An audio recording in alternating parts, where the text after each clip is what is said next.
നിങ്ങൾ എമ്പുരാൻ എന്ന് പറയുന്ന സിനിമ തിയേറ്ററിൽ പോയി കണ്ടവരാണെങ്കിൽ തീർച്ചയായിട്ടും ഒന്ന് ലൈക്ക് ചെയ്തിട്ട് വീഡിയോ കാണാൻ ശ്രമിക്കുക. 200 ലൈക്കിന് ടാർഗറ്റ്. സോ എല്ലാവരും ആ ഒരു ടാർഗറ്റിലേക്ക് എത്തിക്കാനായി ശ്രമിക്കുക. സോ എന്തായാലും നമ്മുടെ എമ്പുരാൻ എന്ന് പറയുന്ന സിനിമ 250 കോടി ക്രോസ് ചെയ്തിരിക്കുകയാണ് വേൾഡ് മാർക്കറ്റിൽ.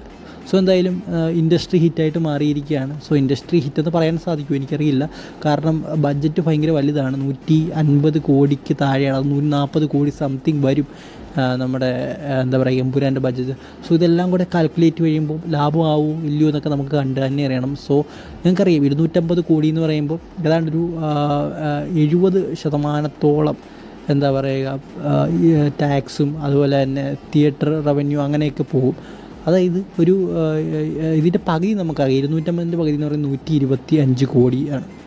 സോ ഒരു 100 കോടിയൊക്കെ, ഒരു 100 കോടി അല്ലെങ്കിൽ ഒരു 80 കോടി ബാക്കിയായിട്ട് ഇതിൻ്റെ പ്രൊഡ്യൂസർക്ക് കിട്ടും. പിന്നെ എന്താ പറയുക OTT റൈറ്റ്സ്, മറ്റുള്ള റൈറ്റ്സ്. സോ അങ്ങനെയൊക്കെ എല്ലാം കൂടെ നോക്കുമ്പോൾ ഇത് കിട്ടുമോ ഇല്ലയോ എന്നുള്ള കാര്യം നമുക്ക് കണ്ട് തന്നെ അറിയണം. സോ എന്തായാലും ഇതിനെക്കുറിച്ച് നിങ്ങളുടെ അഭിപ്രായം എന്താണെന്ന് പറയാം. സോ ഒരു പ്രൊഡ്യൂസർക്ക് വലിയ ലാഭമൊന്നും കിട്ടത്തില്ല എന്നാണ് എൻ്റെ ഒരു അഭിപ്രായം. കാരണം ഇത്ര വലിയ സിനിമ എടുത്ത് പിന്നെ ഇത്ര ഒരു സ്പെക്കിലൊക്കെ സിനിമ എടുത്തെന്ന് പറയാം. കാരണം ഇതുകൊണ്ട് ഗുണം ഉണ്ടാകാൻ പോകുന്ന ഒറ്റൊരു വ്യക്തിയേ ഉള്ളൂ. അദ്ദേഹം പൈസ മേടിച്ചാലും ഇല്ലെങ്കിലും ഗുണമുണ്ടാകാൻ പോകുന്ന പൃഥ്വിരാജിന് മാത്രമാണ്.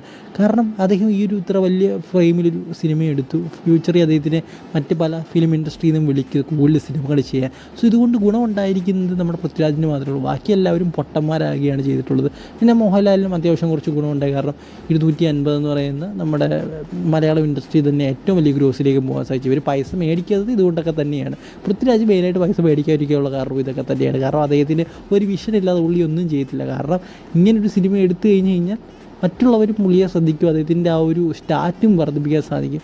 സോ അതൊക്കെയാണ് ഈ ഒരു വീഡിയോയിൽ മറ്റൊരു അപ്ഡേറ്റുകളുണ്ട്. ആ ഒരു അപ്ഡേറ്റ് എന്ന് പറയുന്നത് നമ്മുടെ ഷാറൂഖ് ഖാൻ സൽമാൻ ഖാനുമായിട്ട് വന്നപ്പോഴെങ്കിലും ഡിബേറ്റ് ഇപ്പോൾ വലിയ രീതിയിൽ നടക്കുകയാണ്. അത് സ്റ്റിൽ ഷാറൂഖ് ഖാൻ തന്നെയാണ് ബോളിവുഡിൻ്റെ ടോപ്പ് താരം എന്ന് തന്നെ നമുക്ക് ഉറപ്പിക്കാം. കാരണം സികന്ദർ എന്ന് പറയുന്ന സിനിമ വലിയൊരു രീതിയിൽ പുറത്തേക്ക് വന്നു. പക്ഷേ ഒന്നും തന്നെ നേടാൻ സാധിച്ചില്ല ആ ഒരു സിനിമയ്ക്ക് എന്ന് തന്നെ പറയണം. അതായത് എന്താ പറയുക, ഒരു ആവറേജിൽ താഴെ എന്ന് പറയാം. 100% വലിയ രീതിയിൽ അങ്ങോട്ട് പൊട്ടിയോ ചോദിച്ചു കഴിഞ്ഞാൽ അതില്ല എന്ന് തന്നെ പറയാം. പക്ഷേ ആവറേജിൽ താഴെ നിൽക്കുന്ന ഒരു സിനിമ തന്നെയാണ് സികന്ദർ. സോ എന്തായാലും വീണ്ടും സൽമാൻ ഖാൻ പഴച്ചിരിക്കുകയാണ് എന്ന് തന്നെ പറയണം. സോ ഇനി അദ്ദേഹം എപ്പോൾ എവിടെ വെച്ച് തിരിച്ചു പിടിക്കും എന്നുള്ള കാര്യം നമുക്ക് കണ്ട് തന്നെ അറിയണം. എന്തായാലും എപ്പോഴെങ്കിലും തിരിച്ചു വരുമായിരിക്കുമല്ലേ സൽമാൻ ഖാൻ. അദ്ദേഹം കുറച്ചുകൂടെ നല്ല രീതിയിൽ സ്ക്രിപ്റ്റൊക്കെ തിരഞ്ഞെടുക്കുക, അല്ലാതെ ഇപ്പോൾ എന്താ പറയുക കോടികൾ കിട്ടുന്ന നോക്കി പോകാതിരിക്കുക. സോ ഇതിനെക്കുറിച്ച് നിങ്ങളുടെ അഭിപ്രായം കമൻറ്റ് ബോക്സിൽ പ്രകടനത്തിൽ കാണുന്നവരെ ഗുഡ് ബൈ.